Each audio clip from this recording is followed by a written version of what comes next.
Right, hi, welcome to Recite Your Bike. It's nice to have you here virtually, although we can't have you in person. I'm the General Manager, so I'll just give you a quick overview about the charity and then I'll hand you over to Neil.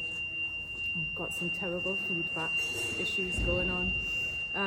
So our core purpose as a charity is to get more people riding bikes. And the way that we do that is to take unwanted, donated or abandoned bikes, we refurbish them and we either sell them, which covers our core costs, and they're at an average price of about £140 per bike, so very affordable, or we give them away to people in need via a referral scheme. We also teach people how to fix their own bikes, so that's either via structured courses, via online learning like today. We go out and about into the community, we do pop-up bike repairs on the streets with kids. There's all sorts of different ways that we encourage people to fix their own bikes. And we also do repairs for people as well, so you can bring your bike in and have it serviced or repaired by us. So I'll hand you over to Neil. He's going to talk to you for nearly an hour and then I'll pop back at the end. I'll try. Okay, thank you. I hope everybody can see me and hear me. My name's Neil. I am the operations manager here at Recite Your Bike's base in Brinkburn Street in Byker. It's quite a grand title, but basically my job means I just have to try and get as many bikes in and as many bikes out as possible. So that's as many donated bikes, refurbished and either sold in the shop or used as our referral bikes. I also want to try and get as many bikes repaired and serviced as I can. I've been a mechanic since the 80s, so for decades, and I've seen a lot of bikes and a lot of problems that winter cycling can take out on a bike. I think I was walking at about 2 or 3 o'clock in the morning with the heavy rain this morning. Bikes are getting a hard life at the moment. The weather is atrocious. And it just makes the maintaining of your bike even more critical. So I've got a couple of bikes here in the work stands. I'll just slowly go through bikes from front to back, starting at the not so dirty end and making my way down to the really grotty, horrible, dirty, greasy end. I think it's just important to start with a clean of your bike. You need to clean your bike. You need to use some sort of degreaser on your bike. So if the weather's okay outside, get outside. If you need to be in a garage, just somewhere where you can spray degreaser on your bike and you're happy for it to drip onto the ground. So there's loads of degreasing products on the market. Just a spray product like that. Spray that liberally onto all the mechanisms on your bike that pivot. Cover your frame, cover your drivetrain,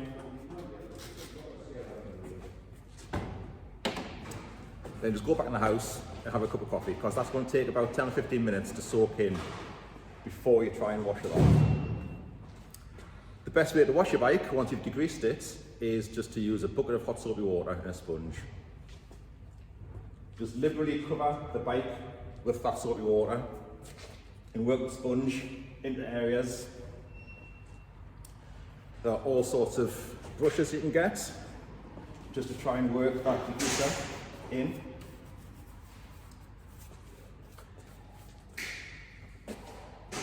It really is, it's much easier to try and check your bike when it's clean, not when it's dirty. Once you've soaked off your bike and it's dry, then you can start doing some checks on your bike. It's best, if you can, to try and get your bike off the ground. I appreciate not many people can do that. You may be able to hang your bike. Lots of garages have rafters. You can hang a bike, you can hang from the handlebars, you can hang from the saddle. Lots of people do that. But it's better to get the bike off the ground so that you can spin things like wheels. So, starting from the front. Wheels and tyres. Everything on the bike gets a hammering in the winter, but especially wheels and tyres. This particular bike is coming for repair. It was bought from us about 3 years ago. and it hasn't been looked at since, so there's quite a few issues on this bike. If you grab the wheel and rock it back and forward, there's a lot of movement on that wheel. Spin the wheel and judge how straight it is. On a bike like this, which has V-brakes, rim brakes, you can see how well that wheel spins between the brake blocks. Undo the brake.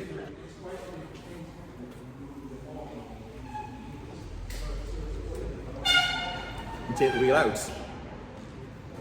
Once the wheel's out of the bike, you can check the tyre tread. Tyres pick up all sorts of rubbish off the road, little stones, little bits of glass, and they might not necessarily cause a puncture, but they'll be sitting in the rubber of the tyre. And if that bit of glass gets pushed into the tyre as you're rolling the bike along, that can cause a puncture. So always inspect the tread of the tyre. If you see anything, just use a little pick, a little sharp device, and just pick out any rubbish. You just go and tell Joseph, did you? This rim has a wear indicator. So this line that's visible right round the rim, don't know how well you can see that, there's a line that's visible right round the rim. If you're checking your bike regularly, you'll be able to see how evident that line is. As you ride, and as the bike gets worn, as the rim gets worn, that line will start to disappear. So a good weekly check is to check that line. Once it's disappeared, you need to replace these wheels. Some wheels though, Yeah, I don't know why we're laughing, just go back down, otherwise the game's not looking like it. some wheels though don't have that line. So it's important to know how worn those rims are if you have no visual check. So, if you picture this bit of paper, hope everybody can see that. If that's the side of your wheel where the brake blocks hit, your brake block hits in between those dotted lines. And your rim, when it's new, starts out flat like that. As the rim gets worn, it starts to get concave.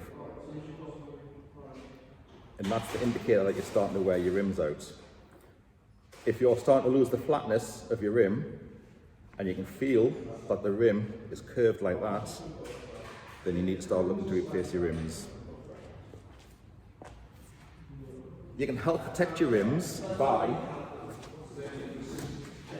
checking your brake blocks. I'll just take this one out and show you.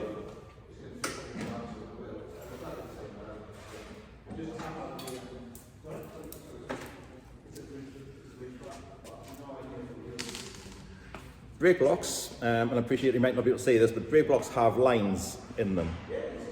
These are called wear indicators. And again, like the wear indicator on the rim, you need to see these visible wear indicators. If you get to a point that you can't see these wear indicators, you need to replace your brake blocks. This brake block is also developing, don't know if you can see that, a lip on the bottom of the brake block. It's also absolutely covered in crud, dried muck. As your wheel's spinning and picking up all the water and dirt from the road, it's all accumulating around your brake block area. That little grit and dirt sticks into your brake block, and every time your brake block comes into contact with your wheel, you're grinding that dirt into your rim surface of the wheel, and that's what causes a lot of the wear in winter riding. Brake blocks are only £6 a pair, so they're relatively cheap to keep on replacing. But it's also quite easy just to inspect them weekly, just to make sure that they're clean, all the grit and the muck is off them, and also that's the pad surface there is nice and clean. Neil, can I intercept with some questions? Yes? So people are asking about how to clean their chain and also so pros and cons of using a pressure washer. Yeah, I'm getting there. So chain is down this dirty end here, so we'll make our way along. Pressure washers are great. However, you've got to appreciate that there's a lot of pressure behind that water. So you can use a pressure washer, but just be careful using it. Don't be directly at your bike with the main force of the pressure directly on your bike. Although there's many parts of your bike that are sealed, that pressure behind that pressure washer can still get water into areas you don't want it to be. There's very few times that you might actually need to use a pressure washer, and that's really if you've been out and your bike is absolutely caked in mud. It's a quick way to get the thick mud off your bike. But if you're just cleaning a bike, you probably don't want to use a pressure washer, it's just too much. You can use a pressure washer safely if you don't stand side on and close to your bike. You can stand at the back and aim the pressure washer down the side. That means that you're not directly forcing the water into areas you don't want it to be. So stand at the back, stand further back, and use a lot of the spray mist as a pressure washer to clean your bike. But pressure washers are great if your bike is covered in thick mud. If you've just got a dirty bike, you're much better off just degreaser and soap and water. That's all this bike needs. This just needs a good clean with soap and water. Once you've checked your wheel, just move to the handlebars. Turn your handlebars should turn freely from side to side. Your cables on this bike shouldn't get tight. They shouldn't restrict the steering. This bike has hydraulic brakes. So this has a hose full of hydraulic fluid. And it's important to make sure that that just flows in a nice curve all the way down the front of the bike to the brake caliper at the bottom. As it comes down the fork, just make sure it's not close to your tyre, not rubbing on your tyre, not close to your spokes. Just a nice smooth line all the way from the brake lever to the brake caliper. Pull your brakes. That will tell you, especially on a bike with cables, it'll tell you how dirty your cables can be. Cables should move freely back and forward. There shouldn't really be much friction on there. You've got an inner cable and an outer cable, and water can get in between those. That can corrode and that can cause stiff cables. So your gears will suffer, your feel of the brake lever will suffer. So pull your brakes. If you've got cable brakes, this brake lever is pulling all the way to the handlebars. Even with the brake block in, it was pulling all the way to the handlebars. So that's a sign that the brake blocks are worn to excess. Hydraulic brakes, you want to be able to pull the lever and just feel a nice, solid, firm lever straight away, which that one is. The other lever, this one pulls, but it's a little bit spongy, but the more you pull it, the firmer it gets. So it's a bit like a foot brake in a car. If you've got a brake pedal that only gets firm when you pump it a few times, it's a sign that there's air inside this hose. So these brakes on this bike will need bleeding.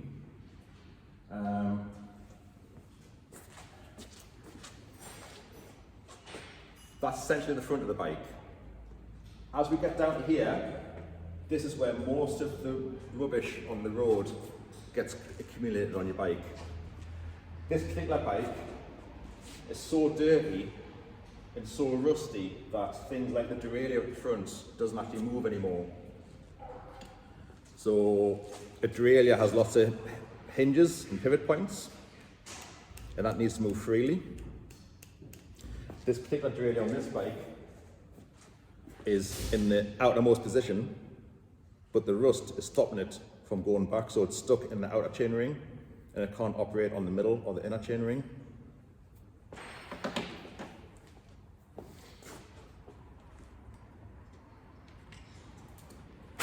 Chains. Someone asked about chains. I took the chain off this bike. And I'm assuming people can still see me, Sarah? Yeah, awesome, right. The drivetrain on a bike, if it's not maintained, is probably the money pit of the bike. If you don't look after the drivetrain of your bike, you could end up with some expensive repair bills.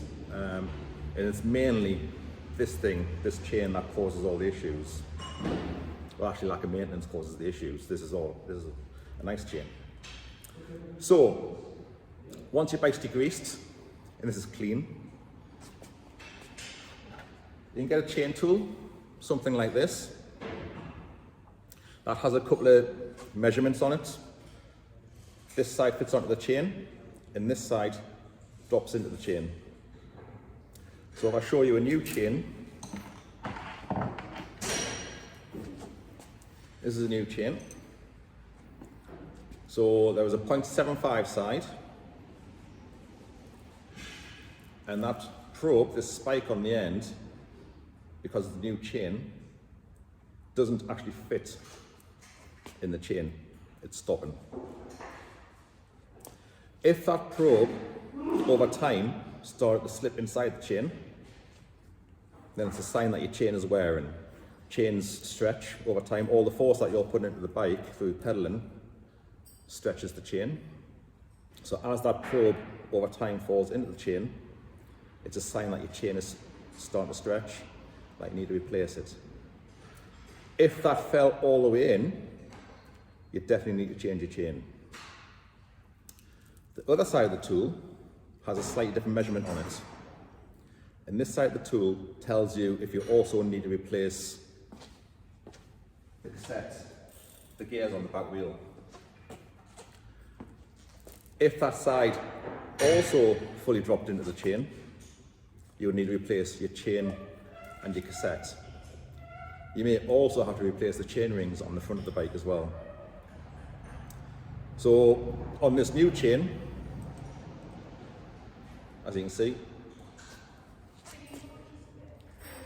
yeah, that doesn't slot into the chain at all. If I show you this old chain and do the same thing, there, it slots straight in.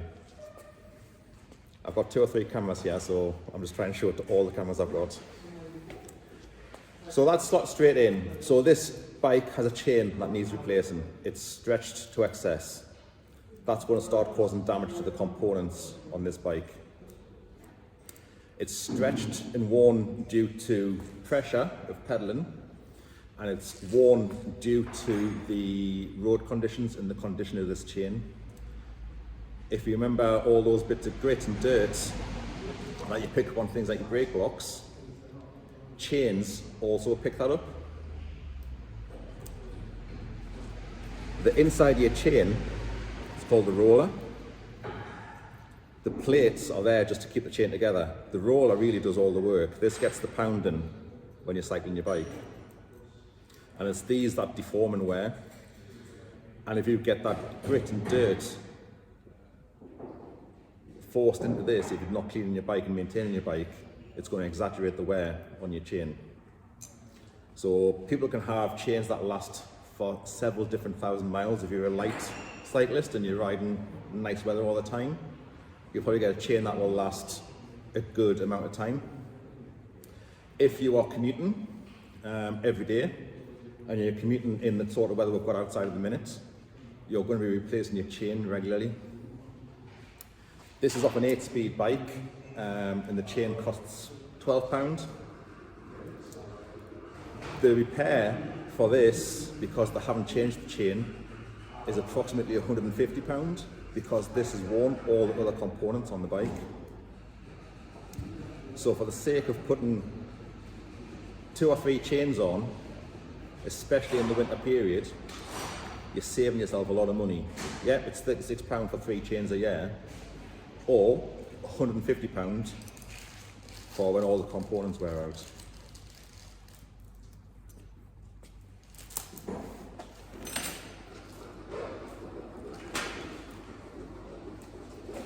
when you've washed and degreased your bike, there's still going to be areas of your bike that are still dirty. So for instance, the derailleur on the back of your bike, this is the bit that the chain goes round, up round your wheel and back to the front of the bike. Again, these get covered in dirt, and if you just use a spike, you can pull all that dirt out, and it's absolutely covered in filth. So cleaning your bike means cleaning the large exterior of your bike, but also means getting into the nitty-gritty of all the parts, because this is covered in dirt. So you can pick all the dirt off, or you can get various brushes that help to get the dirt off.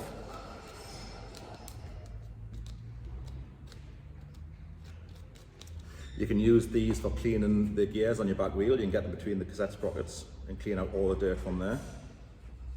Once you've got all the loose dirt off, just give it another brush over with your sponge, just to clean off all that dirt that you've dislodged. So it's important not just to clean the bike in general, but also to get to the very small part of the bike, because this is where all the dirt is sitting, waiting to do with all its damage. I'm getting very dirty. Right, so you've cleaned your bike, you've degreased it, you've washed it down with soap and water. If it's really filthy, you've used carefully a power washer. You've inspected some bits and pieces. You've looked at your wheels, you've looked at your tyres, you've looked at your rims for wear. You can check brake blocks, see how worn they are. You can determine what parts of your bike are good, what parts are worn, what parts might need replacing.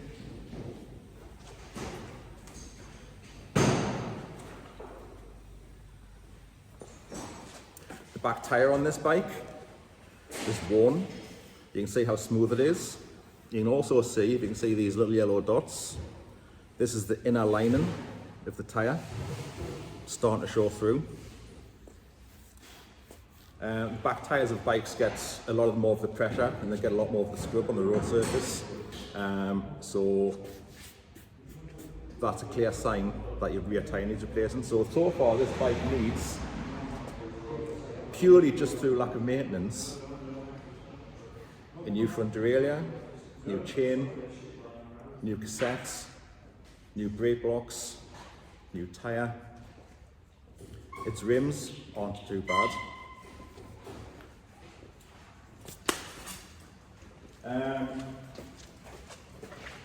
Any questions, Sarah? Hey, everybody must be happy. So, once you've got everything clean, and you've got all those loose, flaky bits of grit and dirt off your bike, you can set about lubing your bike. A couple of different types of oil. You don't have to get too complicated. I use an aerosol type oil. This is quite a light oil. And then a traditional type of cycle oil. This is a little bit heavier. So I'll use this on derailleurs. Any part of your bike that pivots, so your front derailleur that moves your chain on the front chain ring, and your rear derailleur that moves the chain up and down the cassette. They all have pivot points in. And it's just a case of carefully just squirting in under all the pivot points a little bit of oil. But the most important thing that people forget is to wipe off excess oil. I know I'm doing this nice and cleanly in my hands, but you can also do the same thing when it's fastened to the bike. Once you've oiled it, just get a cloth and wipe off any signs of excess oil. The more you leave that oily, therefore wet, the more the road dirt is going to stick to the wet oil. So get the oil into where you think it needs to be. Operate things back and forward. That'll get the oil to where it needs to be. And then wipe off any excess oil. So that is degreased, cleaned, and lubricated and dried off. Every part of your bike that has a moving part like that, you should treat in the same way. Clean it, lubricate it, and dry it. Same thing with your chain. Your chain's probably the worst offender. Once it's degreased and cleaned, it'll need oiling. So these oils are great, they're just a little bit too light for the work that this chain does. You need a slightly heavier type of oil. And it's the rollers on the inside part of your chain that need the oil. So I generally, when that's on the bike, just go around with the oil pot and just pop a dot of oil on each roller,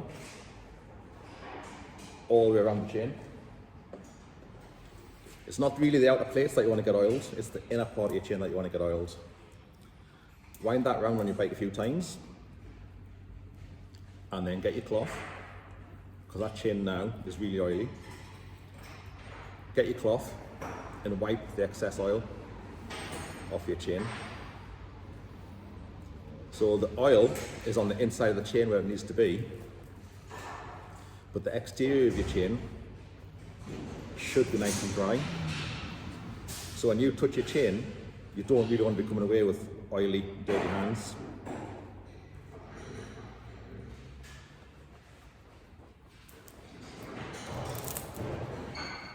If you've got V-brakes on your bike, so if you've got a mountain bike or a hybrid, the majority of them have V-brakes. If you've got a road bike, you might have calipers front and back. Again, all these pivots, oil them, but just be careful because you don't want to get oil anywhere near the brake surface, the brake pads. Likewise, you don't want to get oil on the rims of your wheels. So when you're using things like this, always use this little tube that I've come with, because that can direct the oil to exactly where you need it to be. Don't just coat the whole of your bike with oil, because you'll get getting oil into bits that you just don't want the oil to be.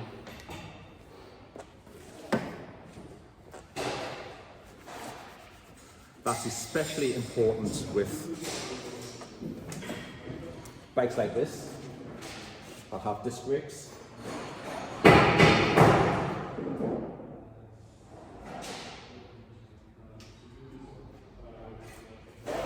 The last time we did this, I think, was back in April, and we were shut, the doors were closed, but it's obviously live today, and we've got quite a few noises and bangs from the other mechanics going on today, so I hope everybody can still hear me. This is a disc brake wheel. So it differs because the brake doesn't contact the rim. You have two brake pads that contact either side of the disc. That can either be controlled with hydraulics, like on this bike, or can be controlled by cables. It doesn't really matter which system you've got. The most important thing is that the surfaces of these brakes stay clean and they stay free from oil. So if that wheel was in the bike and you're oiling something up here, you just need to make sure that oil isn't getting its way down here. It's not the end of the world if it does, because there are various products. Brake cleaner, I think this is isopropyl alcohol. Whatever it is, this can be squirted on to the surface of the brake disc. It dries and evaporates. You can get a paper cloth and wipe that off. So on your brake disc, if you're a little bit messy with the oil or the grease, and you get some oil and grease onto this brake rotor, you can use that product, clean your disc, wipe it with a paper towel, and that should be that back to being good.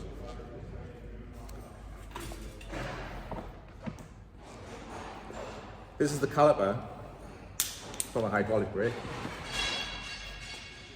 So that's the disc on the wheel, and that sits inside. And you've got two brake pads in there. When you pull the lever, the brake pads clamp onto the disc. It's no good having a clean disc if you've got oil on the brake pads. Unfortunately, if you've got oil onto the brake pads, there's not much you can do. You need to replace them. Oil contamination on brakes, on the brake pads, you can't clean off. Some people think you can, but really you don't want to be using contaminated brake pads. Always just replace them. It's surprisingly economical to change a brake rotor and brake pads. I think you're looking at around about £7 for a set of brake pads, and maybe it's about £15 for a brake disc. They're going to get incredibly dirty in this time of year. Clean them, degrease them, wash them, but when you're lubing the bike, make sure you don't get oil and grease anywhere near these parts of your brakes if you've got disc brakes.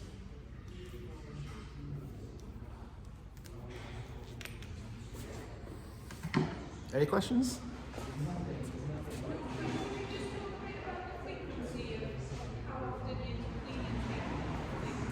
Okay.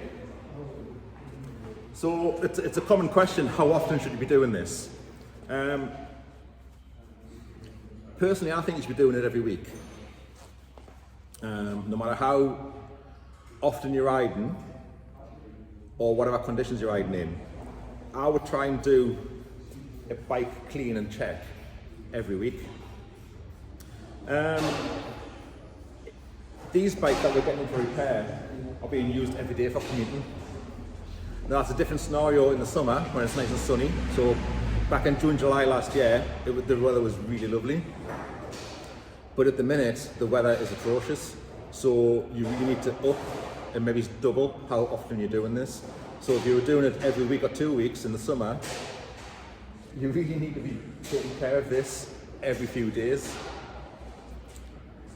If you aren't doing that, then you're just increasing all the wear on your bike.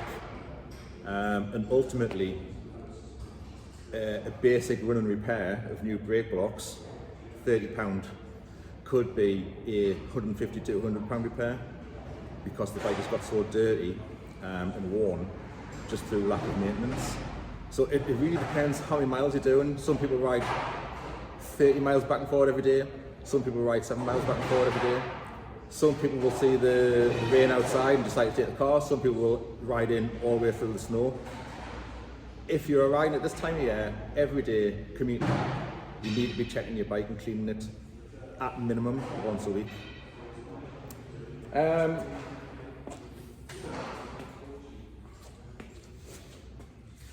Can you just grab me a bike, any bike from the shop, please?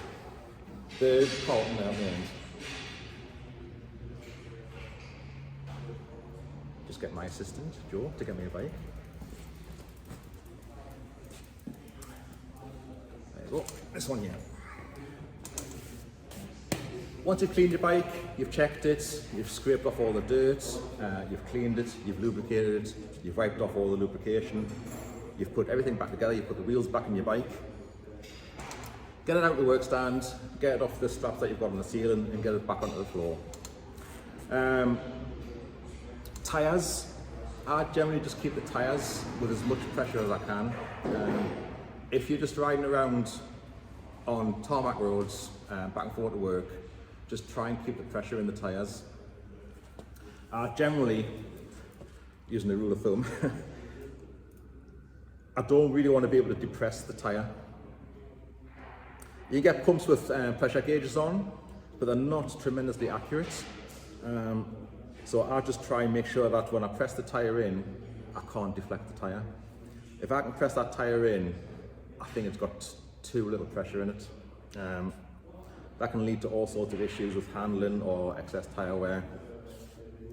So inflate your tyres. The bike bounce like that is generally what we'll do when we're appraising a bike for a repair. Pick the bike up and bounce it, and that will give you an indication through knocks and noises of anything that might be loose on the bike. This bike is checked over, ready to go and ready to be sold. So the only thing I can hear there is just the chain slapping up and down a little bit. There's no rattle on the front, there's no real rattle on the back. Someone's asking how to undo the brakes and take the wheels off. Undo the brakes? Yep, no bother.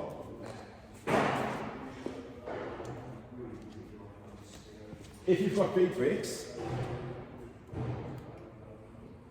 like this, you've got your tyre, which is generally wider than the distance between the brake blocks. So if you just undid the quick release lever and hadn't undone your brakes, you're not going to get the wheel out because your tyre is going to hit the brake blocks. On V brakes, they have this little arm here. Pull the arm back, undo the cable, and the brakes just slide to the side. That creates a gap for your tyre to come through. If you've got a road bike with a caliper brake, they normally have a little quick release lever on the side. So it's just a case of moving that quick release lever up. That makes the brake blocks come out slightly, and you get your tyre past the brake blocks. If you've got disc brakes, then you don't have to do anything. You just undo the quick release and the wheel will come out. There's nothing here fouling the tyre, and the brake pads sit very close to each side of the disc. So on a disc brake bike, undo the quick release lever and the wheel comes out. Obviously, really important to remember that when you put the wheel back in, you clamp up the bike, the brakes. If you've got your road bike, make sure you return that quick release lever back to where it should be. If you don't do that, you'll find that you've got excessive pull on the brake lever, which isn't a good thing. Anything else there, Sarah? Nothing?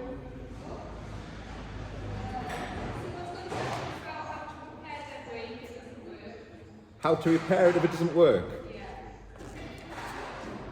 If it's a cable operated brake, like on this bike, it will probably not work for a couple of reasons.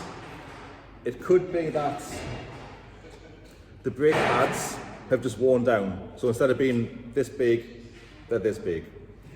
As that brake pad wears, you'll get more and more pull on your brake lever and your brake will become less effective. Likewise, if it's a road bike, the brake pad will do the same thing. It'll wear down and you'll have more pull on your brake lever. If that's the case, if you inspect the brake pads and you see that the brake surface has worn down, then you would need to replace your brake pads. Simply replacing the brake pads with new brake pads will increase that gap again and make your brake lever work again. If you've got hydraulic brakes on discs, we bleed very few hydraulic brakes. They're quite robust. The only thing that usually wears on here are the brake pads themselves. Brake pads are quite easy to change. You just drop the wheel from the bike.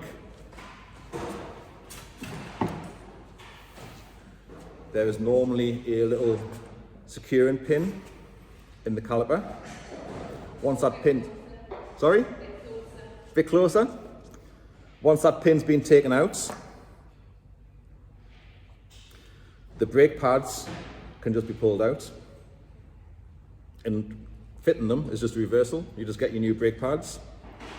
Very carefully holding them so you don't touch the actual brake surface. Push them back in. Push the securing pin back in and fasten the securing pin. And you're ready to go.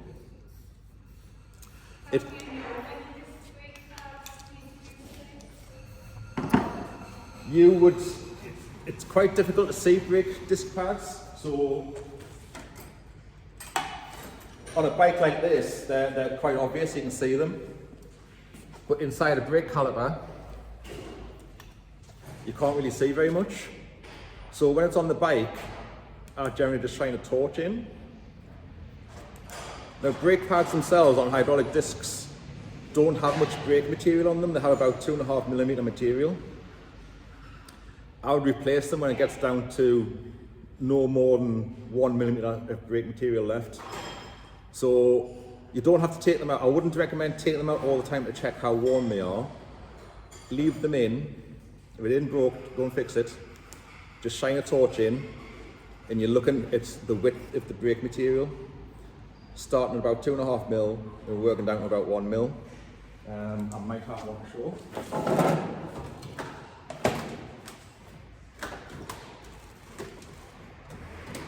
No, tell a lie. So it is more difficult to check them on hydraulic brakes.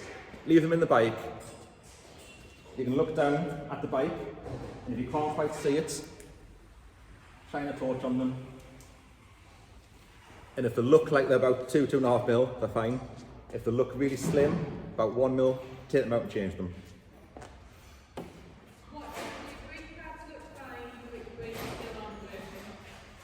If your brakes aren't working and your brake pads look fine, then it's either something to do with the cable being too slack or air in the hydraulic system. It could also be that if you've got cables, the cables aren't moving freely. So you can pull the brake on, but you're relying on the spring tension in the brake to release the brake off the wheel. If the cables are dirty, you can pull the brake on, but the brakes aren't going to be released from the rim. So if your brake pads are fine and your brakes aren't effective, it could be cables, it could be contaminants on the rim. So this wheel and this brake block need to create friction. That's how it slows down. If you've got dirt or grease or oil on the rim or the brake block, no matter how hard you pull the brake, it's not going to slow down. You're not creating the friction necessary to slow yourself down. Likewise, if you've got hydraulics, if your pads look fine and your brake lever feels fine and you're just not stopping, it's probably due to some sort of contamination on the disc or the pads. Use the brake cleaner in a paper towel, that'll clean your disc. You can take your brake pads out of the caliper. You can check them to see if they're contaminated. You can, if you've got some emery cloth or sandpaper, you can rub the pad on that cloth to try and take, the surface sometimes gets glazed, so the friction just isn't there. So get the brake pad, rub it on the paper. That takes the glazing effect away. Put it back into the caliper. And with a clean disc, you should notice a difference. It's all to do with friction and how it grabs the disc or how the brake block grabs the rim.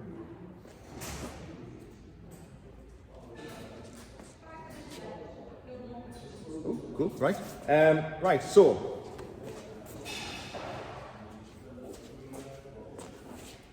back to this bike.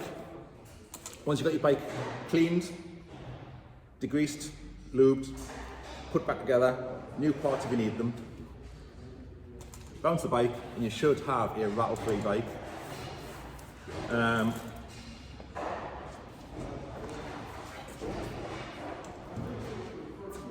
So to sum up in the last 5 minutes, riding in the winter is incredibly hard on your bike. You might just cycle to work, so cycling to work this morning on a clean bike, your bike is now incredibly dirty. Nothing you can do during the day, it just sits there. When you ride it home, it's getting even more dirty, and it'll sit overnight, just stewing in all that water and dirt. You go to work the next day, and it's just the same cycle, so you need to be on top of your maintenance. You need to be on top, even if it's just degreasing and cleaning your bike once a week. That will save so much wear and tear and so much expense on your bike. Also remember safety this time of the year. It can be dark in the morning, it's dark about 5 o'clock at night. You need to be using lights, so between dusk and dawn you need a front and back light on your bike. Use reflectors, wheel reflectors, wrist reflectors, ankle reflectors. Anything that moves when you're cycling is picked up really well by cars.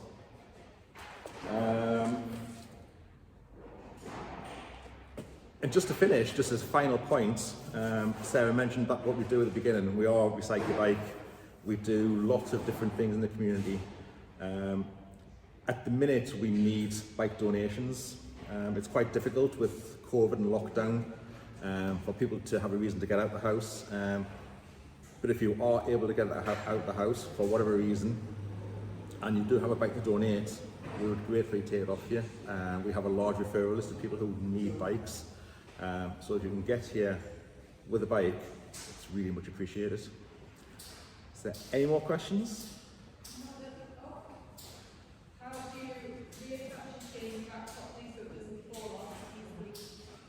How do you reattach your chain back on? Most chains now use a quick link. So when I took this chain off the bike, we fitted it 3 years ago. So it had a quick link. It's got two ends of the chain. And this quick link is in 2 bits. Thread the chain back onto the bike. One side goes in one side of your chain, one side goes in the other side of your chain, and you literally just snap them together. Then that chain is now back in one piece. Got to be careful with quick links. If you're out and about riding and you've got a spare quick link in case your chain snaps, just make sure that the quick link you've got matches the chain that you've got. So if you've got an 8-speed chain, you need an 8-speed quick link. If you've got a 10-speed chain, you need a 10-speed quick link. So that's how we join chains here. It's much easier than pushing pins in and out. What tends to make people's chains come off when they're riding? Chains come off when you're riding, often due to dirt. If you've got a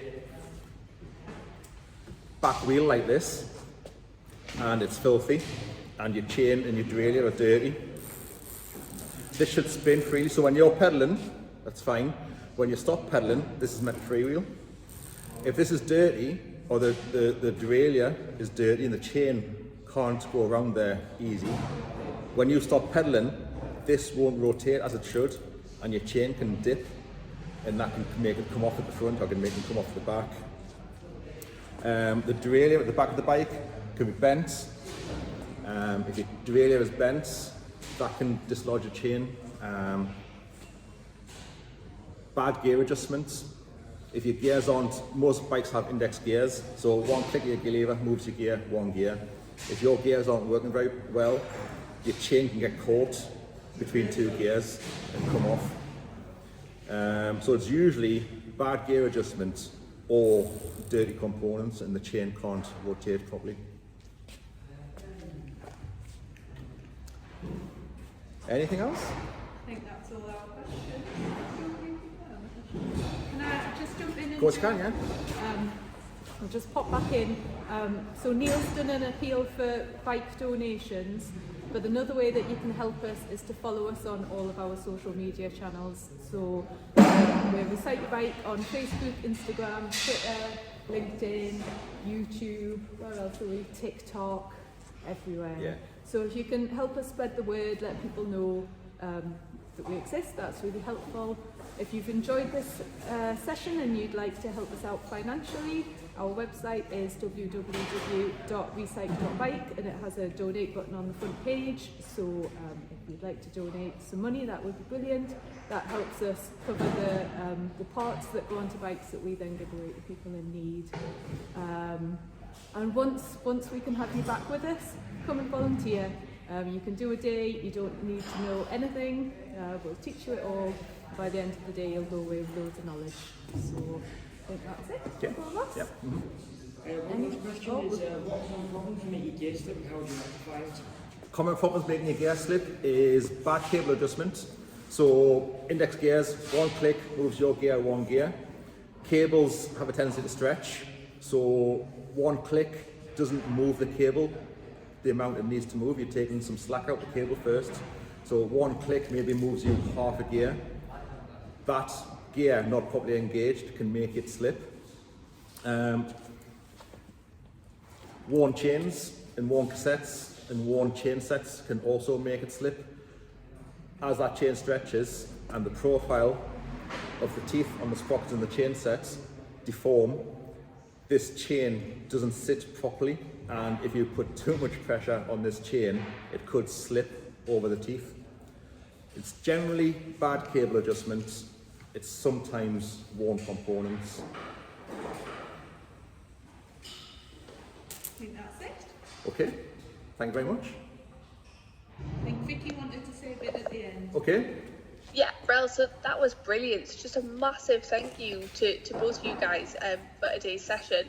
I know I certainly learned a lot, especially about replacing the chain every so often. Like, I didn't realise that was so important, but yeah, that'll definitely be a bit of learning to take away.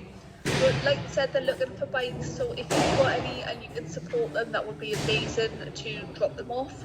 You can also make donations of cash to the link I'll post in a sec, along with all the social media handles for them, which you can follow and give your support that way. But just a massive thank you and a massive well done, guys. That was awesome. Thank you. And thank you ever so much. That was brilliant. okay, it was a pleasure. Thank you very much.